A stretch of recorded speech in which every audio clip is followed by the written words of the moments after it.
Sir, I don't care who you think you are. People like you don't walk through this lobby. The wind off the river cut through Robert Hale's coat like it knew exactly how thin the fabric was. And for a moment, standing across the street from the building that bore his name in brushed steel letters 40 feet tall, he almost laughed. 40 years ago, he had stood on this same sidewalk in a coat not so different from this one, staring up at an empty lot and imagining Hale Tower before it existed. Now the building existed, and he was the one who didn't seem to belong beneath it. He crossed at the light, moving slower than his knees wanted him to, letting his shoulders curve the way a man's shoulders curve when the years have pressed down on them a little too long. It wasn't hard to disappear into an old man's walk. He'd watched enough of them in his life. Men who used to run crews, who used to close deals with a handshake and a look, reduced by age or bad luck to shuffling past doors that used to open for them. He knew that walk because some nights alone in the penthouse with the city humming 40 floors below, he was afraid he was becoming one of them anyway, rich or not. The revolving door caught him the way revolving doors always caught people who hadn't used one in a while. A beat too slow a stumble at the seam. And by the time he stepped into the lobby, a young man in a Navy uniform was already moving toward him, with the particular quickness of someone who had decided something before a single word had been exchanged. Sir. The guard's name tag read D. Reyes, and his voice had the practiced authority of someone imitating a tone he'd heard from somebody else, someone he wanted to sound like. This building requires a key fob or a scheduled visitor pass. Do you have either of those? Robert kept his hands loose at his sides the way he always told his own executives to keep their hands during a negotiation. Nothing balled into fists, nothing hidden in pockets, nothing that looked like a man bracing for a fight he intended to lose. I'm here to see about an apartment, he said, and let his voice carry the flatness of someone who had said the sentence many times to many doors that had not opened. Unit 411, I was told to come in person. 411. Daniel Reyes said the number like it tasted wrong in his mouth, and his eyes moved over Robert's coat. His boots the canvas bag slung over one shoulder that held nothing more than a thermos and a folded newspaper. Props Robert had chosen with the same care he once used to choose which suit to wear into a boardroom. That's a residence-only floor conversation. You'd need to go through leasing, and leasing doesn't do walk-ins. I called ahead. I don't have anything on the sheet. Daniel's chin lifted a fraction, and behind him near the concierge desk, an older woman in a cream blazer glanced over and then very deliberately went back to her computer screen, the way people do when they've decided a scene isn't theirs to referee. Sir, I don't care who you think you are. People like you don't walk through this lobby. There's a shelter intake 3 blocks north if you need somewhere warm. The words landed with a small, precise cruelty, not shouted, not even particularly loud, which was somehow worse. The calm certainty of a man who believed he was simply stating a fact about the order of the world. A woman waiting by the elevator bank pulled her child a half-step closer to her side, an instinctive, unthinking motion. And Robert watched it happen with the strange, doubled vision of a man observing both the insult and the shape it left behind in the room, the way it rearranged the air. He could have ended it in 4 words.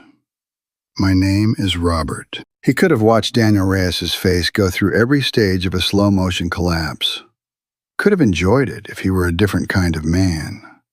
The kind who built towers to prove something to people who had once made him feel small. Instead, he reached up, unhurried, and touched the worn leather band of the watch on his left wrist. An old habit. A tell he'd never quite trained out of himself even after decades of poker-faced negotiations. The watch had a small engraving on the case back, letters worn soft with 40 years of thumbing.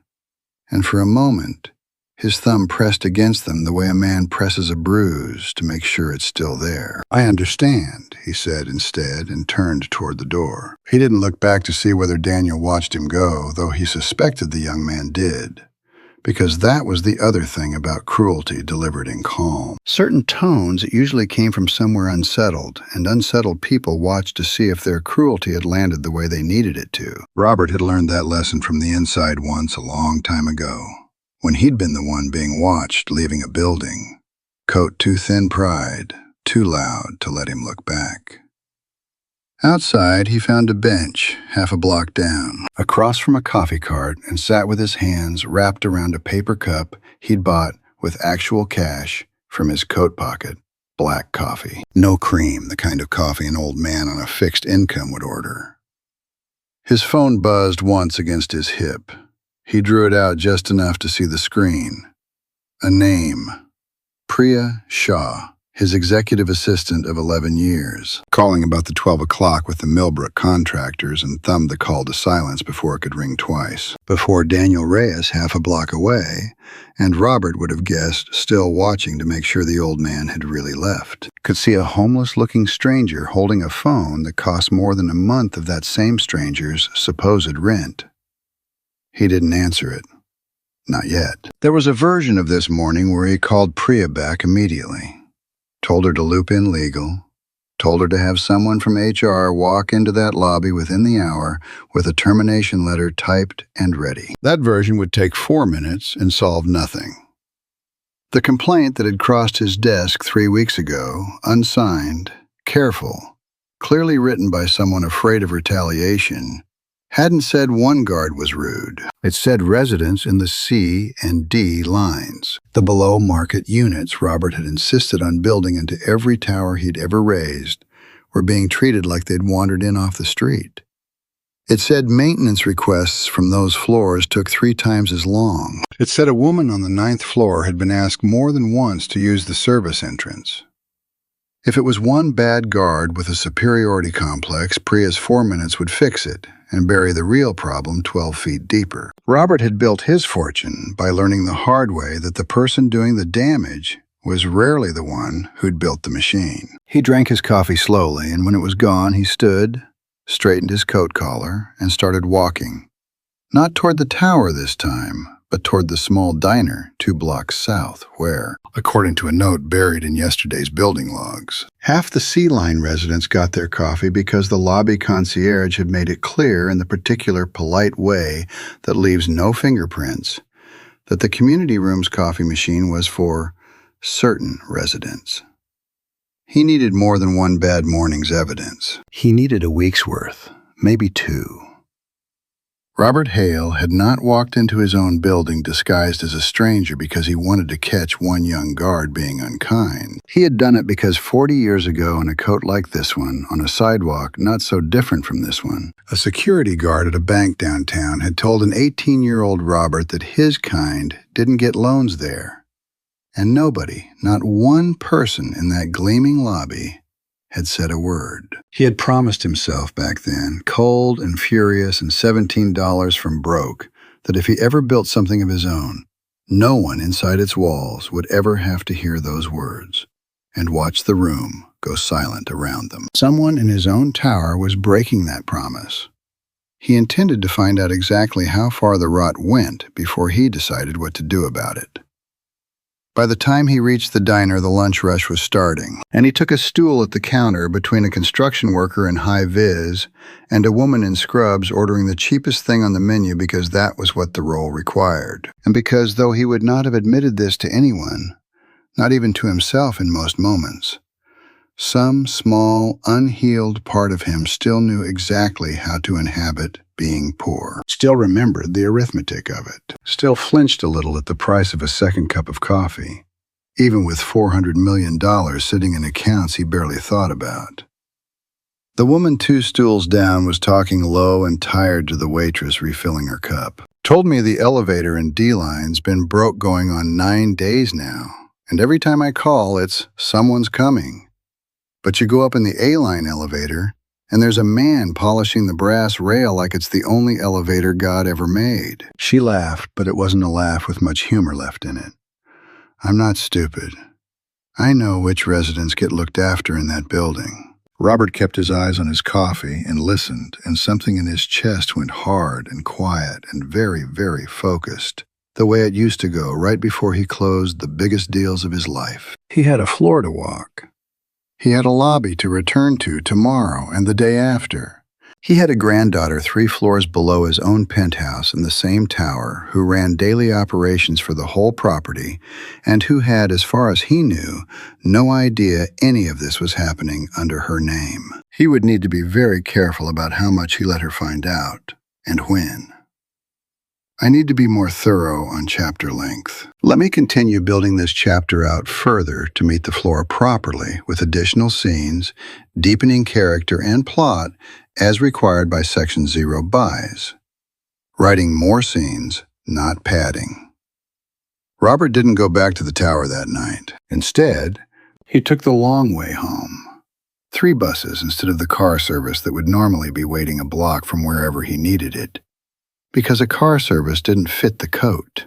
And the coat, he was starting to understand, was going to need to become a second skin for a while. He got off 2 stops early and walked past the loading dock side of Hale Tower, where the exterior brick still showed the original building's bones beneath the glass renovation. And he stood there a long moment in the cold, looking up. He thought about Eleanor. He always thought about Eleanor when he stood at the base of this building, because she had been the one 38 years ago standing beside him in a rented office 3 sizes too small, who had said, "If we ever build something real, Robert, we build it so nobody stands outside the way you used to." She hadn't lived to see the tower topped out, but every below-market unit in every Hale property, every income mixed floor plan his board had fought him on for 2 straight decades existed because of that sentence, said in a cold office by a woman with flowers still on her sleeve from the bakery job she worked while he chased financing that no bank would give him.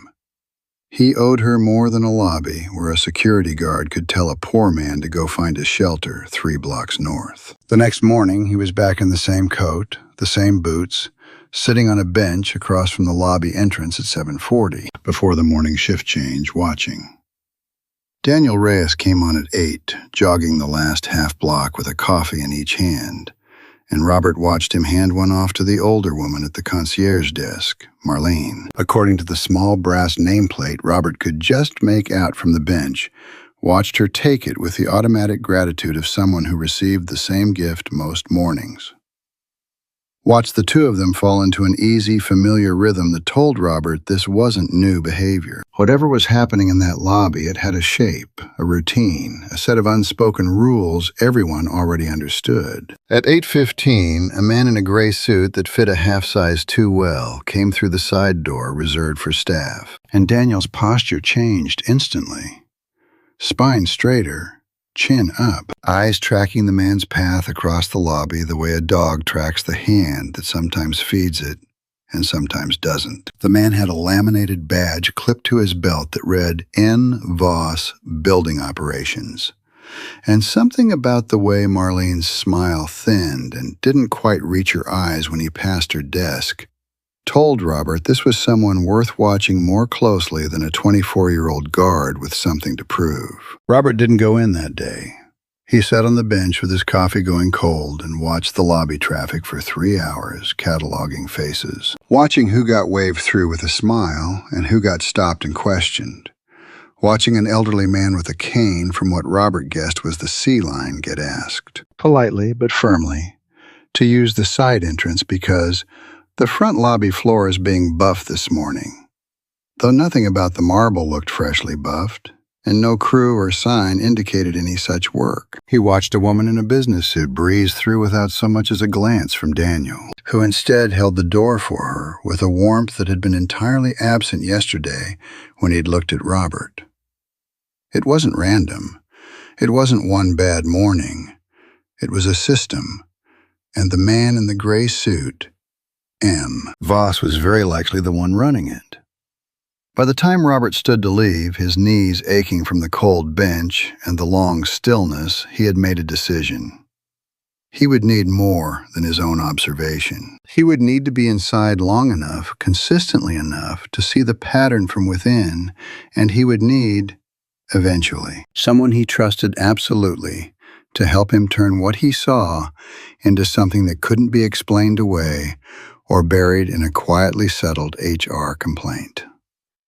He thought of Vivian's face the last time they'd had dinner 3 weeks ago, before any of this started, her exhaustion after a 14-hour day. Her frustration at board members who second-guessed every renovation budget, the particular set of her jaw when she talked about how hard she was working to prove she deserved the position he'd given her and hadn't just inherited it.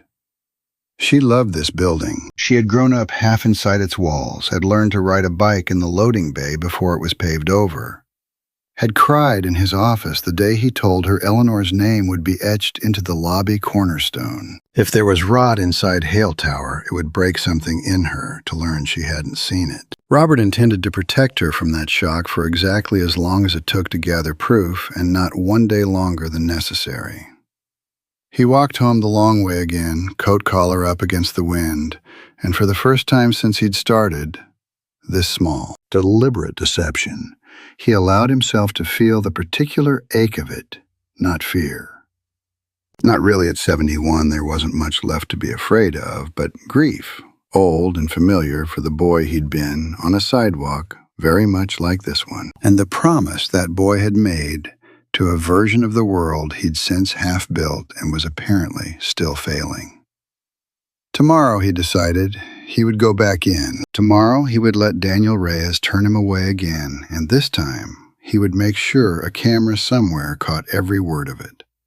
Continuing forward into a fuller chapter the day it happens for the second time, and the first small crack in Daniel's certainty. The second refusal came on a Thursday, and this time Robert brought a folder empty save for a single blank page. But folders made people nervous in a way that empty hands didn't. And Robert had learned decades ago that a prop said more than a sentence sometimes could. "I have an appointment with leasing," he told Daniel, who this time did not immediately step into his path, but watched him from behind the concierge desk with a wariness that suggested some small, unacknowledged part of him remembered yesterday and did not enjoy the memory as much as his face had suggested at the time. "Leasing doesn't take walk-ins," Daniel said again, though softer this time, less certain. And Robert noted the shift the way he'd once noted the first crack in a negotiating opponent's confidence. A small thing, easy to miss if you weren't watching for it, but real. "I was told Thursday, 10 o'clock. Robert kept his voice level, patient, the voice of a man used to being disbelieved and too tired to fight about it. Though every fiber of the actual Robert Hale wanted to reach for his phone and end this in a single sentence. "I can wait." He sat in one of the lobby's leather chairs, an act that visibly unsettled Daniel more than any argument would have, an old man in a thin coat settling into a $2,000 chair like he had every right to be there. And he opened his empty folder and pretended to review non-existent paperwork while, in his peripheral vision, he watched Marcus Voss emerge from the operations office and cross the lobby toward the front desk. "Who's that?" Voss said low to Daniel, not troubling to lower his voice as much as he perhaps believed he had. "Says he's got a 10 o'clock with leasing. I don't have him on the sheet." "Then he doesn't have a 10 o'clock. Voss didn't look at Robert directly, the particular discourtesy of a man who had decided someone wasn't worth the expenditure of a glance. "You know the policy, Daniel. We don't need the Sea Line residents thinking they can just walk their friends and family through the front like this is a shelter. Get him moving." Daniel's jaw tightened almost imperceptibly at the word shelter, and Robert filed that away too. Not guilt, not yet, but discomfort. The particular discomfort of a young man hearing an ugly thing said plainly by someone he was trying very hard to impress, and recognizing on some buried level that it was uglier out loud than it had seemed in his own mouth yesterday. "Sir, I'm going to need you to head out," Daniel said, and this time there was no confidence in it at all. Just a young man executing an order he no longer fully believed in. And Robert stood, folded his empty folder closed, and left without another word, because he had what he needed for today. A name Marcus Voss, attached now directly to the policy, no longer hiding behind a guard's individual bad judgment. He crossed the street, sat on his bench, and for the first time let himself really look at Daniel Reyes through the glass. Not as an obstacle, but as a person. 24, maybe 25. Uniform a size too big in the shoulders, the way uniforms are when a company buys in bulk and doesn't bother with tailoring. Standing very straight, the way people stand when they've been told their posture is the only thing keeping them employed. Robert recognized something in him he didn't want to recognize, and it made the whole thing heavier rather than easier. That night back in the penthouse, 40 floors above the lobby, where he'd twice been turned away, Robert poured 2 fingers of the good scotch he kept for nights like this one and sat by the window looking down at the city. And for a long time, he didn't touch his phone at all. Given time and floor constraints, let me push Chapter 1 further with one more scene to approach the 3,600 floor.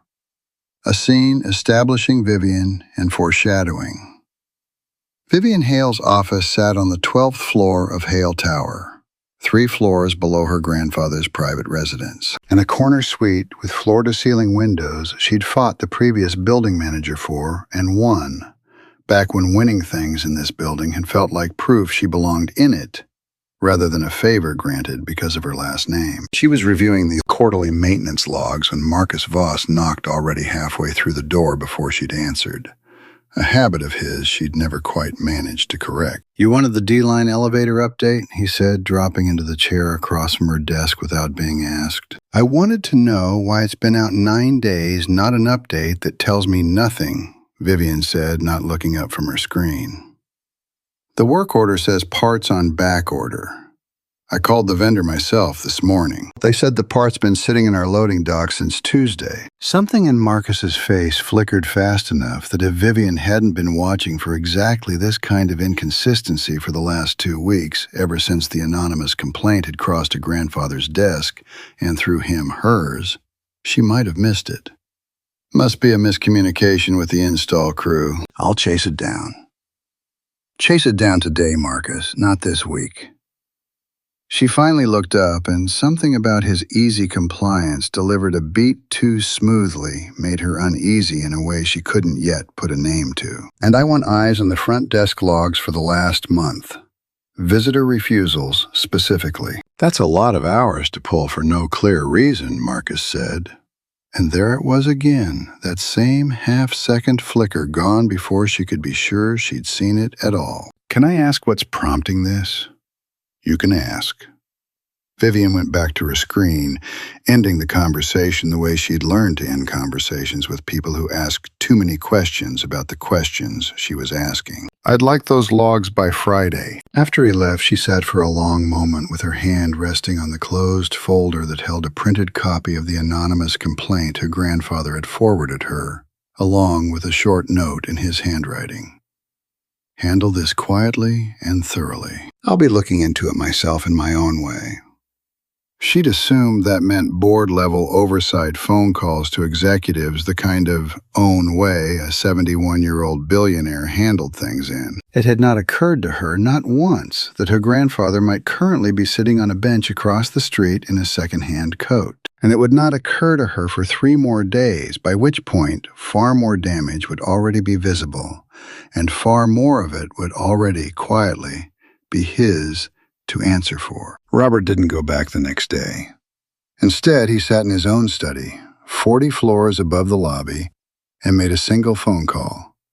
Not to Priya, not to legal, but to an old friend from his earliest years in the business. A retired detective named Frank Okafor, who now did discreet investigative work for people who needed things looked into without a single headline attached. "I need someone who can pull building financials without anyone downstairs knowing they're being pulled," Robert told him. "Specifically anything tied to a Marcus Voss. And Frank, I need it done quiet. If there's a hand feeding him, I want to see whose." He hung up, poured a second scotch he didn't drink, and looked down at the lobby lights, 40 floors below, small and bright, and utterly unaware of what was coming for them. Marlene Ferris had worked the front desk of Hale Tower for 11 years, long enough to remember when the C and D lines had been the building's quiet pride, rather than its quiet shame. And long enough to know with the particular certainty of someone who has watched a slow rot take hold in a place she loved, that something had shifted in the last 8 months since Marcus Voss took over building operations. She hadn't said anything. She had 4 grandchildren and a mortgage and a job that let her leave at 4 every day to pick the youngest one up from school.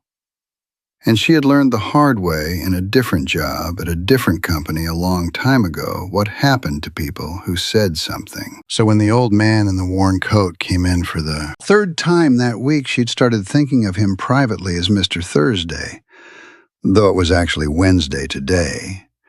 She found herself doing something she hadn't planned to do. She caught his eye before Daniel could reach the desk, and she said, quiet, quick, not quite loud enough for the security camera's audio pickup to catch cleanly. Try the side entrance by the loading dock around 11. Freight elevator doesn't check the sheet.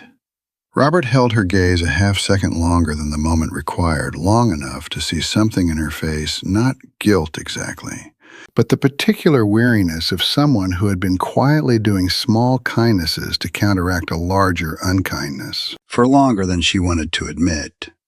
And he said only thank you in the flat, tired voice of the character he was wearing, and left before Daniel reached the desk at all. He didn't use the loading dock, not that day.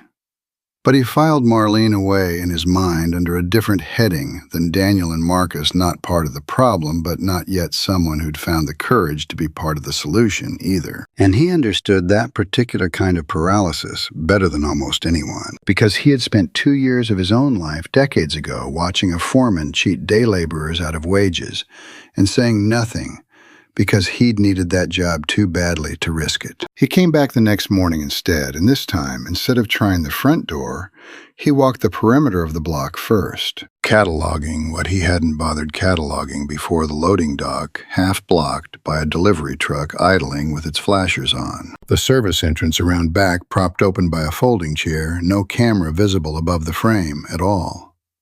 An oversight or a deliberate blind spot? He couldn't yet tell which. And the small, gated courtyard between Hale Tower and the older, shorter building beside it, where he found, unexpectedly, a cluster of folding chairs and a card table, and 4 residents he recognized by sight now from his week of watching, playing dominoes in the cold, because as one of them explained without being asked, the community room's locked most days unless you're on the newsletter list, and somehow we're never on the newsletter list. Whose newsletter list? Robert asked, settling onto an overturned crate someone had left near the table, playing the role of a curious stranger with nowhere better to be. Building sends it out, said the woman who'd spoken first, a retired school teacher named Odessa Marsh, who'd lived on the 9th floor of the D-line for 6 years. Community events, resident socials, all that. C and D-line, we get maybe 1 notice a year. A-line residents, they get a flyer every week practically. Wine tasting last month. Yoga on the roof. We asked about the roof deck once and got told it was reserved for premium residents, like our rent doesn't come out of the same bank. Robert nodded slowly the way an old man nods when he's heard a familiar complaint many times before, though inside something cold and precise was assembling itself piece by piece. The outline of a system built not around one cruel young guard, but around a deliberate, structural sorting of who counted and who didn't, dressed up in policy language soft enough to survive a legal audit. You ever complain? He asked. Odessa laughed short and without much humor in it. To who? Front desk points you to the operations office. Operations office points you to leasing. Leasing says it's a security matter. Everybody points at everybody else until you're tired enough to just go home. She squinted at him not unkindly. You new here? New enough, Robert said, and something in his chest ached at how easily the lie folded into truth. Because in a way, he had never fully known this building at all, not from this angle. Not from 3 feet off the ground with his collar up against the wind. He stayed another 20 minutes, listening more than talking. Learning the names of 2 more residents. Learning that the maintenance backlog on the D-line ran an average of 9 days longer than the A-line, according to residents' own informal tracking. Learning that a woman on the 6th floor had been asked politely to use the service stairs while carrying groceries because the main elevator was reserved for moving traffic, during a window that, as far as anyone could tell, existed only when she personally tried to use it. When he finally stood to leave, his knees complaining loudly about the cold and the crate, both Odessa called after him. "Come back Thursday if you want. We do this most days it's not raining." "I might," Robert said, and meant it more than she could have known. That evening, Frank Okafor called back with the first thread of what Robert had asked for, and it was worse, faster than he'd expected. "Marcus Voss," Frank said without preamble, the way he always started, "has a consulting arrangement, quote-unquote, with a shell company called Meridian Property Partners. Small payments, structured to stay under audit flags going back 14 months. Meridian's parent company is a real estate investment group that's been buying up mixed-income buildings across 3 states and converting them to luxury-only inventory. They don't do it through eviction, too messy, too much press. They do it by making the process of staying so unpleasant that people leave on their own. And then they don't renew the vacated units at the old rate." Robert sat very still, the phone warm against his ear, and felt something in his chest that was not quite anger and not quite grief, but some old familiar cousin of both. "You're telling me my operations manager is being paid to drive out the exact tenants I built this building to protect?" "I'm telling you, I've got 14 months of payment records that suggest exactly that," Frank said. "I need another week to trace it all the way up. Make sure it's airtight before you move on anybody." "I'll take the week," Robert said, though every instinct in him wanted to move tonight. Wanted to walk into that operations office and end it with 4 words, the way he could have ended Daniel's cruelty on the very first morning. But he had learned over 4 decades of building things that lasted that the difference between justice and mere satisfaction was patience, and he intended this time to get both. He hung up and sat for a long while in the dark, thinking not about Marcus Voss, who he'd suspected almost from the start, but about Daniel Reyes, 24 years old, jaw tightening at the word shelter, following orders he no longer seemed to fully believe in. There was a version of this story where Daniel was simply cruel. Simply another cog turning without conscience. Robert didn't think that was the whole truth, and some old, stubborn part of him, the part that remembered exactly what it felt like to do something shameful because he'd needed a paycheck too badly to refuse it, wasn't ready to write the boy off just yet. 2 floors below, in the 12th floor office with the windows she'd fought for, Vivian Hale sat much later than she should have. Going through the visitor refusal logs Marcus had finally, reluctantly produced 3 days later than she'd asked for them, and thinner than she'd expected. Entries missing in patterns too regular to be accidental. She cross-referenced timestamps against the lobby camera system's own automated log, the one Marcus didn't know she had separate access to through the building's insurance-mandated backup server, and found 4 incidents that existed in the camera metadata, but not in Marcus's hand-compiled summary. One of them, dated 4 days ago, showed an elderly man in a worn coat being turned away from the front lobby at 9:47 a.m. by a guard identified in the shift log as D. Reyes. Vivian frowned at the still frame for a long moment. Something about the set of the old man's shoulders tugging at a memory she couldn't quite place, and then closed the file, telling herself it was nothing, that plenty of elderly men wore old coats, that she was seeing patterns because she'd been staring at spreadsheets for 6 hours straight. She did not that night think of her grandfather at all, not once, though she would think of little else 4 days later when the truth finally caught up with all of them at once. Daniel Reyes, meanwhile, sat alone in the break room after his shift, turning his phone over in his hands without unlocking it, running back over the morning's exchange with the old man in the coat.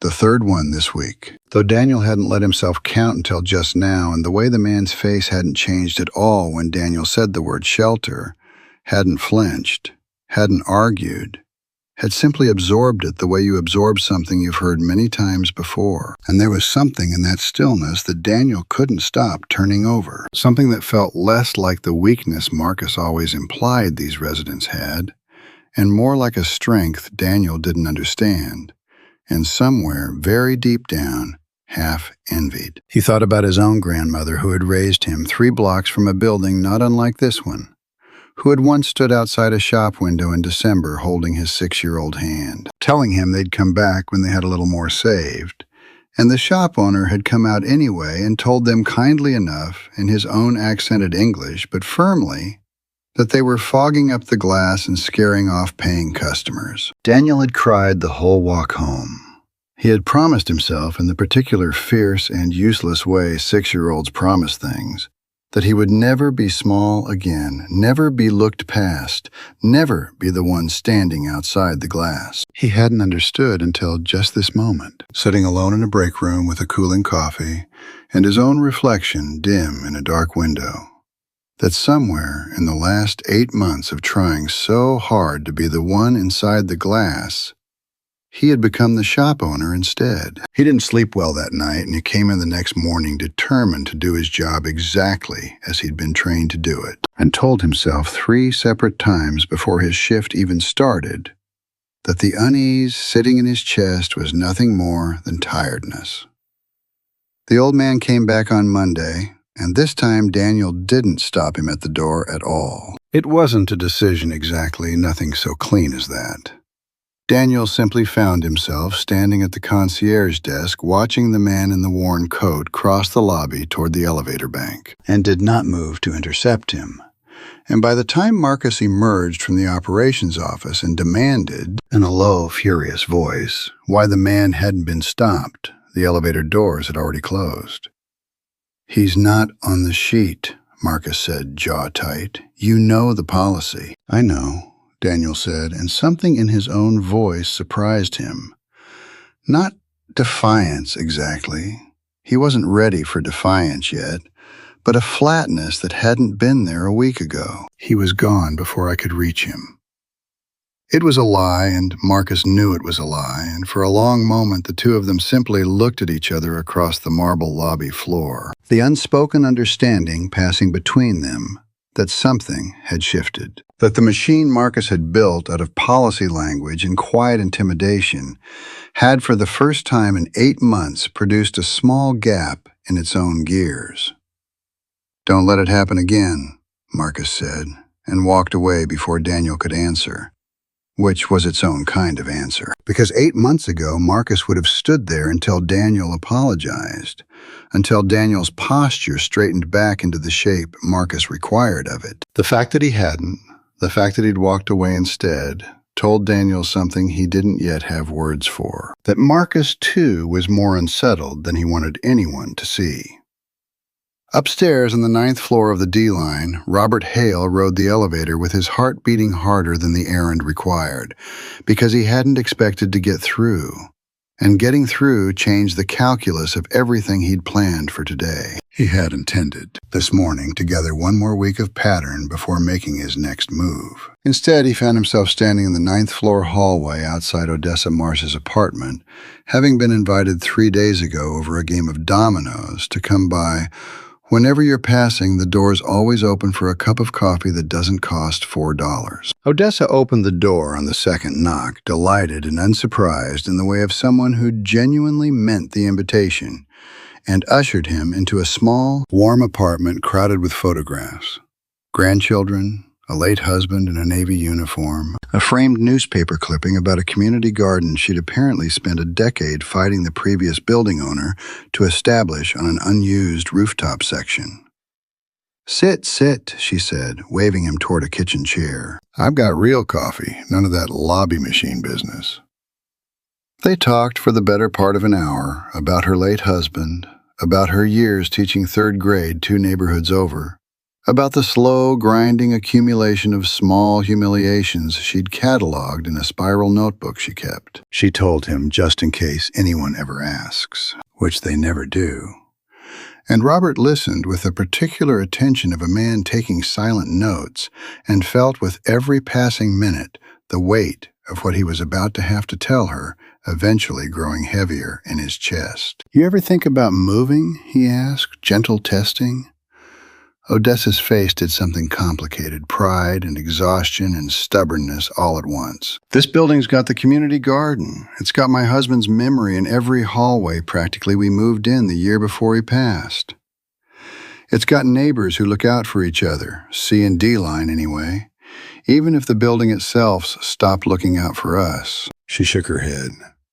"No, I'll die in this apartment before I let somebody with a spreadsheet decide I don't belong in it." Robert's throat tightened around something he didn't let show on his face, and he thought, not for the first time this week, about Eleanor, about the sentence she'd said to him in a cramped, rented office 38 years ago, about the particular unbearable irony of a system built to protect exactly this: a widow, a garden, a lifetime of small rootedness, being quietly, deliberately dismantled by someone drawing a paycheck from Robert's own company. He left Odessa's apartment an hour later, with a promise to come back Thursday for Domino's, and rode the elevator down with his jaw set in a way that, had anyone in that lobby known his real face well enough to read it, would have told them something significant was about to happen.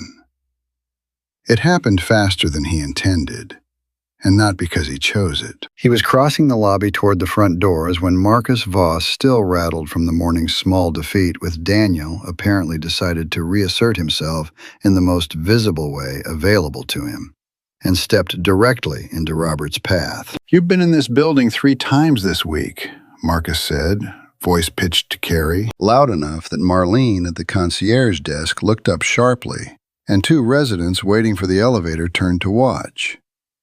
"I don't know what you're after, but this lobby isn't the place for people to loiter looking for a handout. I'm going to need you to leave, and I'm going to need you not to come back." "I have business with a resident," Robert said, keeping his voice level, though something in him, the something that remembered exactly what it felt like to be spoken to this way in a bank lobby 40 years ago, wanted very badly to let this end right now. "Business." Marcus's laugh had no warmth in it at all. "Let me guess. Odessa Marsh. She's been stirring up trouble with half the D-line for months, filing complaints, organizing little meetings in the courtyard like this is a labor dispute. I don't know if you're a relative of hers or just some new friend she's recruited, but I'm telling you plainly, this building doesn't need outside agitation, and it definitely doesn't need people who can't afford a key fob deciding they've got the run of the lobby." He stepped closer, close enough that Robert could smell the expensive cologne he wore like armor. "So here's what's going to happen. You're going to walk out that door, and if I see you in this lobby again, I'm calling the police and telling them we've got a trespasser who won't take no for an answer. Are we clear?" The lobby had gone very quiet. Marlene had stood halfway up from her desk, one hand pressed flat against its surface, her face pale. Daniel near the elevator bank had gone completely still, watching his earlier small defiance, nowhere in evidence, now replaced by something that looked almost like dread. 2 residents by the doors had their phones half raised, not quite recording, not quite not. Robert held Marcus's gaze for a long moment, and something passed behind his own eyes. Not fear, but a kind of grim, exhausted recognition. The specific weariness of a man who had spent an entire lifetime building something to prevent exactly this scene, only to find it playing out anyway, in his own lobby, under his own name, 40 years later. "I understand," Robert said finally, the same flat, tired words he'd used the very first morning, and turned to leave. But not before his eyes found Daniel's across the lobby, held there for 1 second longer than comfortable. And in that look was something Daniel would turn over for hours afterward and not fully understand until much later. Not anger, not even disappointment exactly, but something closer to a question, patient and unhurried, as if the old man were waiting to see what Daniel would do with what he'd just watched happen. Robert walked out into the cold, and this time he did not go to his bench. He walked 3 blocks to a quiet corner, took out his phone, and for the first time all week, he called Priya Shah, directly. "I need the full resident complaint file pulled together by tonight," he said without preamble. The voice on the line now, unmistakably, the voice of Robert Hale, chairman and founder. Not the flat, tired voice of the man in the coat. "And I need Frank Okafor's report the moment it's ready, whatever state it's in. And Priya, quietly, for now, find out everything you can about Marcus Voss's employment history before he came to us. I want to know who vetted him." "Is everything all right?" Priya asked, and Robert almost laughed at the question, standing on a cold street corner in a coat that, had he realized, only now begun to genuinely fit him in some uncomfortable, unwanted way. "No," he said, "but it's about to be handled." He hung up and stood there a moment longer, looking back up the block toward the tower, its steel letters catching the gray afternoon light, and thought about Vivian, 3 floors below his own residence, almost certainly unaware of what had just happened in her own lobby, and felt, for the first time since he'd started this whole quiet operation, a genuine flicker of dread, not about Marcus, whose fate was already in Robert's mind decided. About Vivian, about what it would cost her and what it might cost the fragile trust between them when she learned exactly how long he'd let her walk past this rot without telling her it was there. That evening alone in her office, long after the rest of the 12th floor had emptied, Vivian finally pulled the full week's lobby footage instead of just the flagged incidents, meaning to spot-check Marcus's summary reports against the raw record one more time before she brought her concerns to the board. She watched with a growing cold unease 4 separate clips of the same elderly man being turned away, dismissed, and finally, in the clip from that very afternoon, publicly threatened with police involvement by her own operations manager, in the middle of her own lobby, while 2 residents stood by with their phones raised. She paused the footage on a clear frame of the old man's face turned 3/4 toward the camera as he left, and sat very still for a long moment, her coffee going cold beside her keyboard. Something tugging hard and insistent at the edge of her memory. The set of the jaw, the particular way he held his shoulders, even beneath the exhaustion of the pose, a stillness she had seen somewhere before. Many times before, though she could not, sitting alone in the dark, with the footage frozen on her screen, quite place where. Vivian didn't sleep. She sat with the frozen frame until nearly 2 in the morning, and then, unable to shake the feeling clawing at the back of her mind, she pulled an older file, photographs from the building's 40th anniversary retrospective book, published 2 years ago, full of pictures of Robert Hale at every stage of the tower's construction, including the earliest ones, grainy and black and white, of a much younger man in the thin coat standing on an empty lot, arms crossed, chin tilted at an angle she now recognized with a jolt that went through her whole body. She didn't call him that night. She told herself it was too late, that she was exhausted and pattern matching out of sleep deprivation, that there was no possible reason her 71-year-old grandfather would be walking into his own lobby dressed like a stranger and getting turned away by his own staff. But she didn't sleep, and by 6 in the morning she was back at her desk, running the frozen frame through the building's higher-resolution security archive, enhancing it as far as the software allowed. And there it was, unmistakable now that she was looking for it and not away from it. The small, worn leather watch on his left wrist, the same one he'd worn every day of her entire life, the one Eleanor had given him the year before Vivian was born. She called him at 7:15. He answered on the second ring, his voice its normal, warm, unhurried self, and something about that ordinary warmth after a night spent staring at footage of him being threatened with police nearly broke her composure entirely. "Vivian, you're up early." "I need you to come to the building," she said, and heard her own voice shake slightly and hated that it did. "This morning, now if you can." "Is something wrong?" "I think you know exactly what's wrong," she said, And the silence on the other end of the line lasted just long enough to confirm everything she'd already known before she asked. He arrived at 9, not in the coat this time, but in one of his usual suits. And the change was so stark, the same face, the same watch, but every posture of poverty and invisibility stripped away, replaced by the easy authority of a man who owned the ground beneath the marble. That when he walked through the front doors of Hale Tower that morning, Daniel Reyes, standing at his post at the concierge desk, felt something cold drop through the entire center of his body. "Good morning, Daniel," Robert said, pleasant, unhurried, exactly as if the last 2 weeks had never happened, and kept walking toward the elevator bank, leaving Daniel standing frozen, his mind racing back through every interaction. The shelter, comment, the folder, the third refusal. Marcus's threat of police just yesterday afternoon, all of it replaying at once with a sickening new context sliding into place beneath it. Marlene at her desk had gone very still too, her hand pressed to her mouth. And when Robert passed her, he paused just long enough to say quietly, "Thank you for Thursday." And she understood in that single sentence that her small kindness, the whispered suggestion about the loading dock, had been seen and remembered. And something in her chest loosened with relief, even as dread for what was about to happen to this building settled in behind it. Marcus Voss was in his office when Robert's assistant called ahead to summon him to the 12th floor conference room, and he arrived expecting a routine budget meeting, straightening his tie in the elevator mirror, entirely unprepared for what waited for him when the doors opened.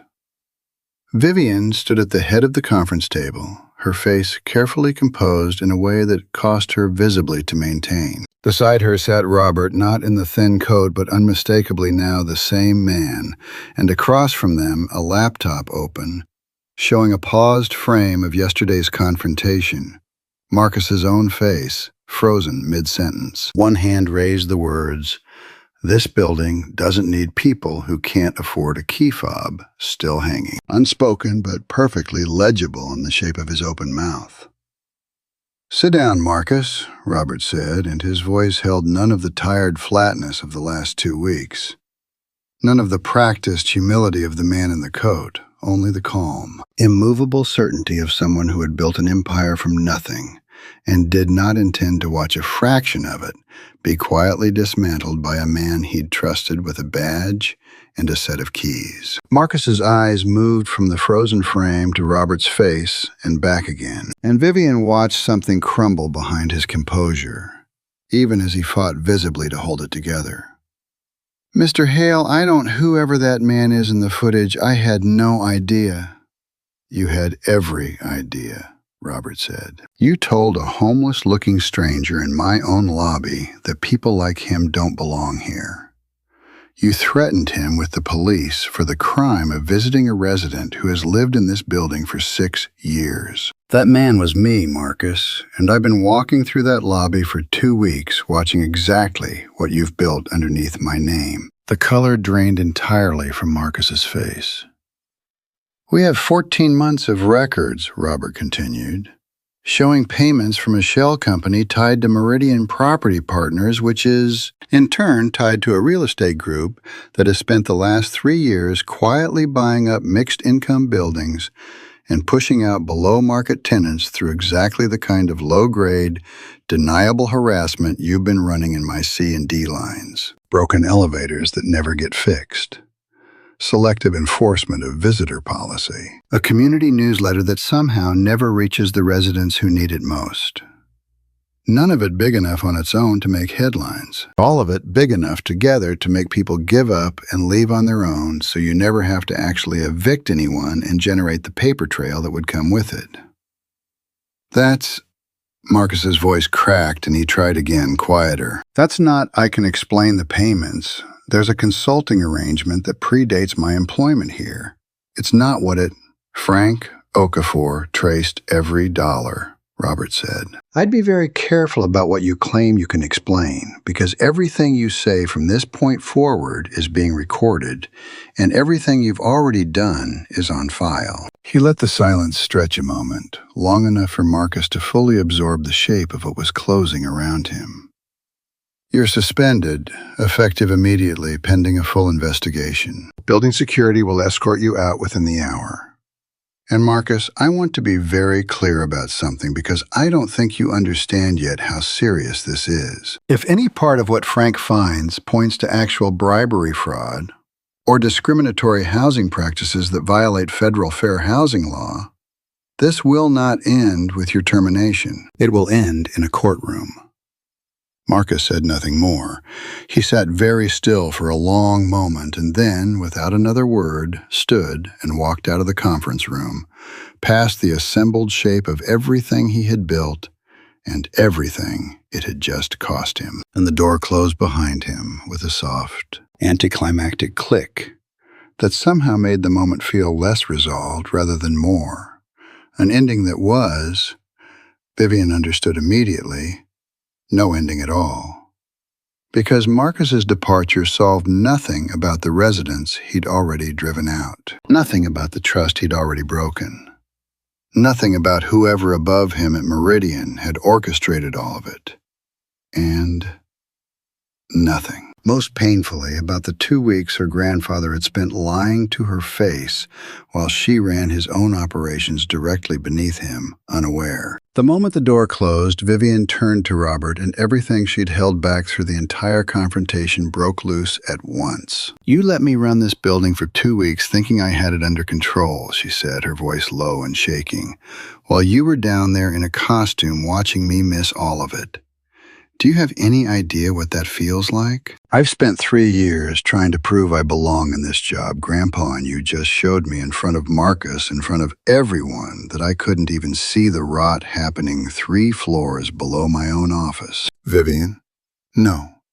She held up a hand and her eyes were bright with something that was equal parts fury and hurt. "I found this myself last night at 2 a.m, staring at security footage because something about an old man's face kept nagging at me. You didn't tell me. You were going to let me keep finding out on my own, weren't you, if I hadn't happened to catch it?" Robert was quiet for a long moment, and when he spoke again, the easy authority from moments ago had softened into something more uncertain, more human. "I didn't know how deep it went when I started," he said. "I thought it might be one bad guard.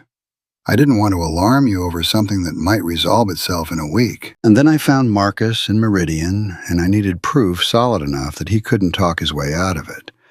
And every day I waited to tell you, it got harder to imagine how to say it." He exhaled, and for the first time in 2 weeks, the tiredness in his voice wasn't a performance. "I'm sorry, Vivian. I should have told you the day I decided to do this.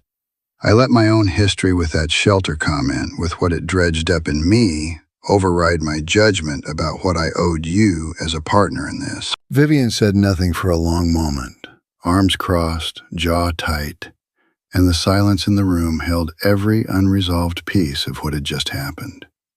Marcus gone, but not yet fully accounted for. The residents he'd harmed not yet made whole, and the fault line freshly cracked open between a grandfather and granddaughter who had until this morning trusted each other completely. "I need some time," she said, finally quiet, and walked out of the conference room without waiting for his answer, leaving Robert alone at the head of the table, with the frozen frame of Marcus's face still glowing on the laptop screen, and the sharp, unresolved knowledge that finding the truth had cost him something he hadn't fully priced in when he'd first put on the coat. Downstairs in the lobby, Daniel Reyes stood at his post, hands trembling slightly at his sides, replaying every word he'd said to that old man over the last 2 weeks. And when his shift supervisor pulled him aside 20 minutes later to tell him he was being placed on administrative leave pending review, he didn't argue, didn't protest, only nodded once, his throat too tight to speak, and thought with a kind of sick clarity that he had become exactly the person he'd sworn at 6 years old, crying outside a fogged shop window, he would never let himself become. Daniel didn't expect to be called back. 3 days into his administrative leave, sitting in his grandmother's small kitchen, turning over every version of an apology he might someday get the chance to give, and probably never would, his phone rang with a number he didn't recognize. and a voice on the other end asked him to come to the 12th floor conference room the following morning. He arrived early, in his own clothes rather than the uniform, feeling stripped of the armor that had let him get through the last 8 months without questioning too closely what he was becoming, and found Robert Hale waiting alone in the room. No laptop this time. No frozen frame of anyone's worst moment. Just an old man in an ordinary gray suit standing by the window looking down at the street where 2 weeks ago he had sat on a bench in the cold and watched a young security guard fail him. "Sit down, Daniel," Robert said and gestured to the chair across from his own, and Daniel sat, hands clasped tight in his lap, bracing for whatever came next. "I've reviewed your file," Robert said. 2 years with the company, no prior complaints before Marcus Voss took over operations 8 months ago. I've also reviewed the shift logs from those 8 months, and I noticed something. Every documented instance of you turning away a C or D line resident or a resident's guest happened on a shift where Marcus was physically present in the building. Not one incident happened when he wasn't. Daniel said nothing, his jaw tight, waiting for the accusation to sharpen into something he couldn't argue his way out of. "That doesn't erase what you said to me," Robert continued, quiet but unflinching. The shelter comment.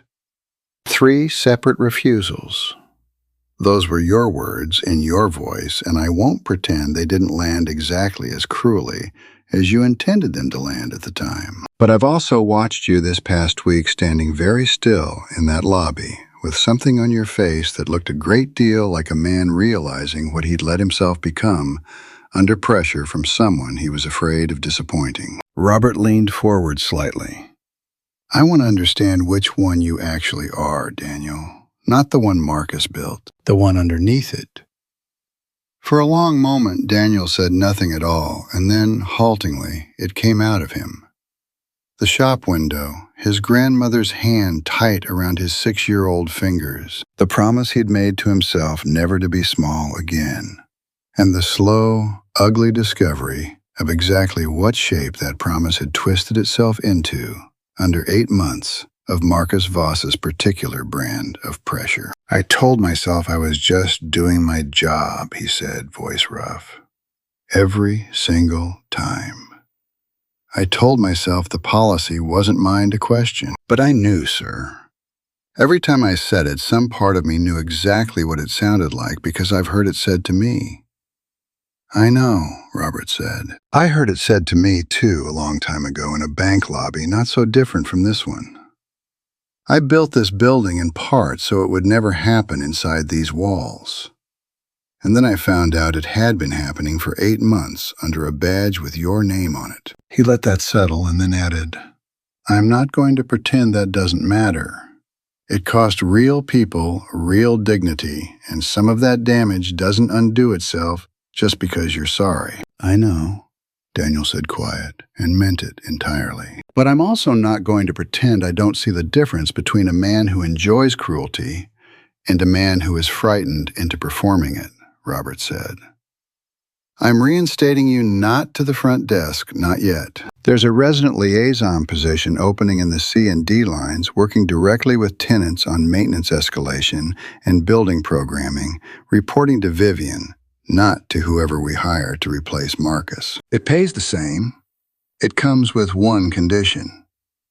"Anything," Daniel said too fast, and Robert almost smiled at the echo of his own younger desperation in it. "You go this week and you apologize to Odessa Marsh and to every resident whose name in that complaint file, in person without a script, and you listen to what they tell you it cost them, all of it.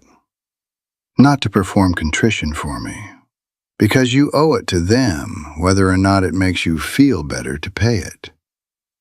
Daniel nodded, throat tight, and stood when Robert did, and at the door he stopped, turning back. "Why give me a second chance at all?"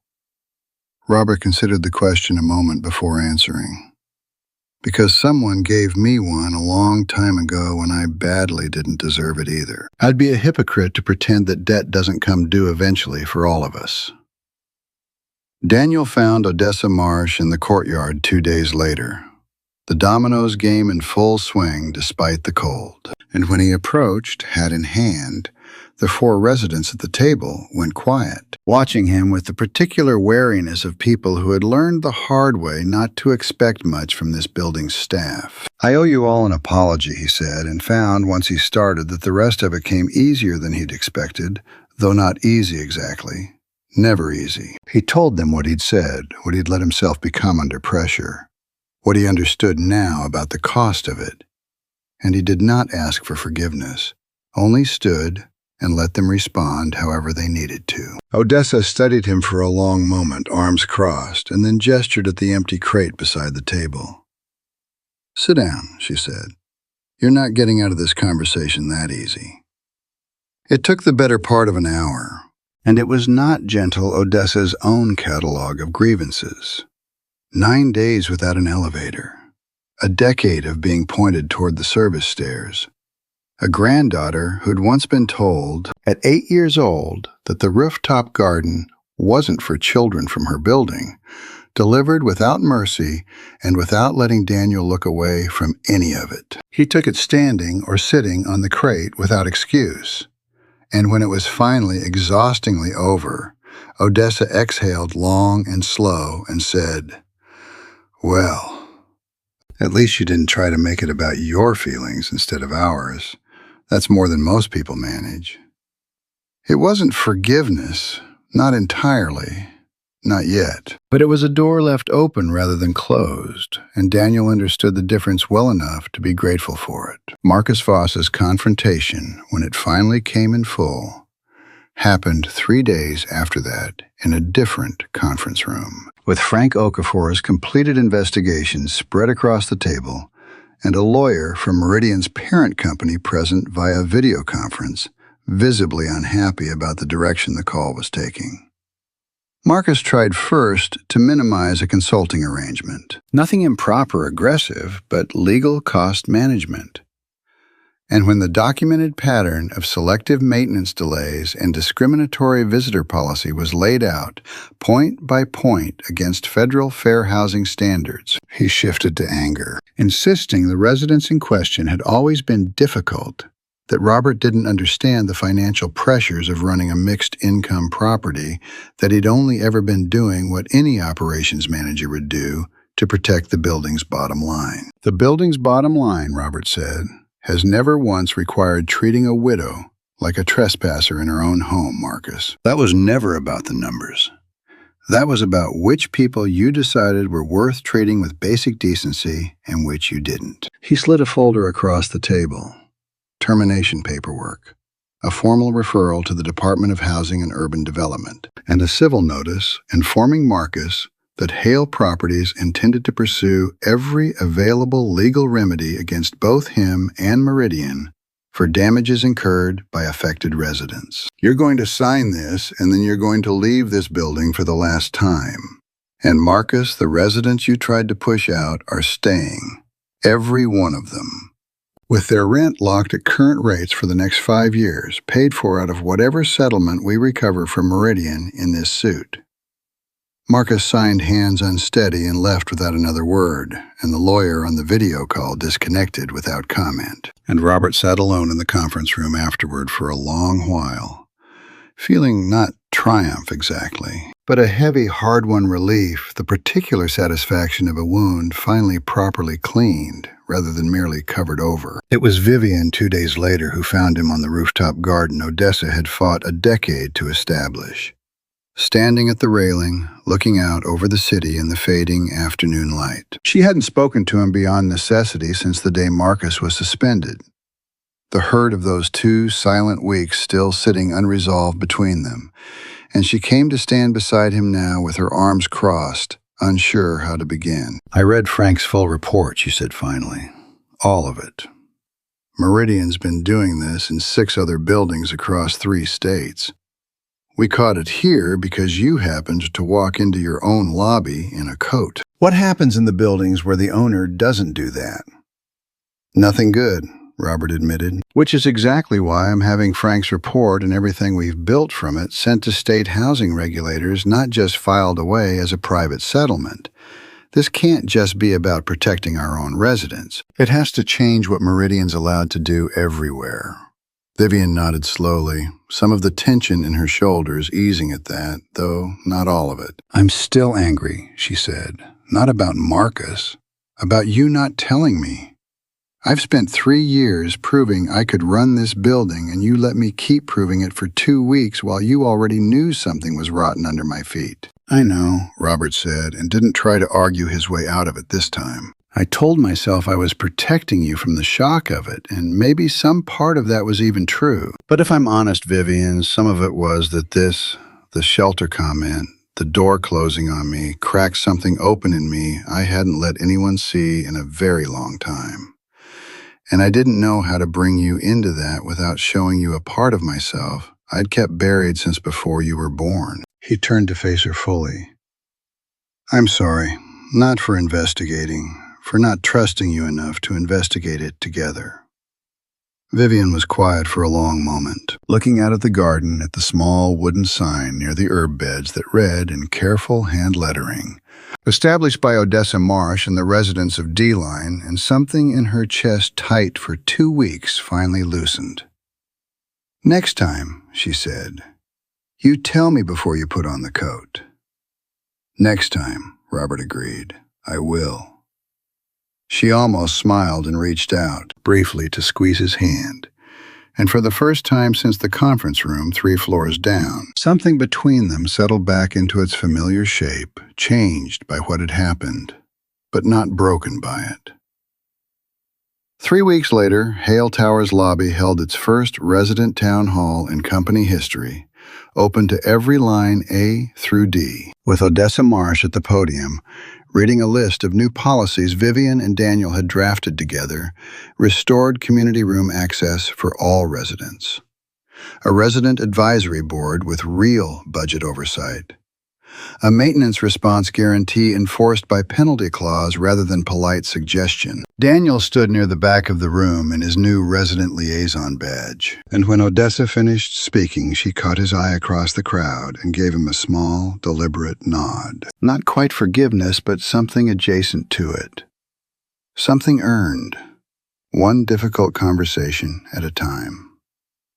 Robert watched from the doorway, not at the podium, deliberately because this had never been meant to be his moment alone to claim. Vivian found him there afterward, and together they walked out into the lobby proper, past the concierge desk where Marlene now sat with a small brass plaque commemorating 11 years of service that Vivian had quietly ordered the week before, and out through the same revolving door that had once caught Robert's old man's shuffle 2 months earlier. "You know," Vivian said as they stepped out into the cold evening air, "you never did tell me what made you put on that coat in the first place, before the complaint.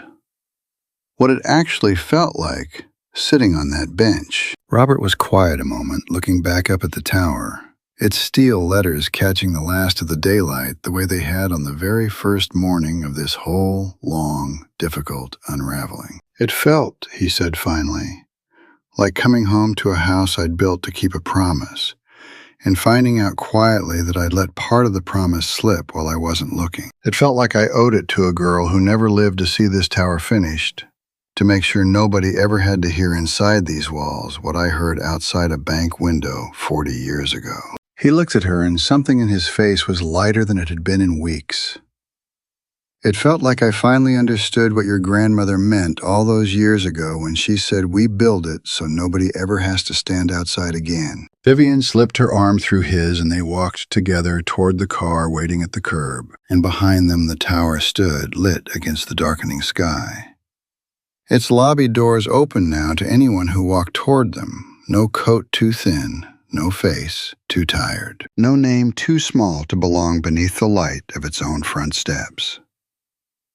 If this story moved you in any way, if you saw someone you know in Robert's worn coat, in Daniel's quiet shame, in Odessa's spiral notebook full of grievances nobody asked to read, I'd love to hear from you. Leave a comment below telling me which character stayed with you the longest and why. Your answer might surprise you.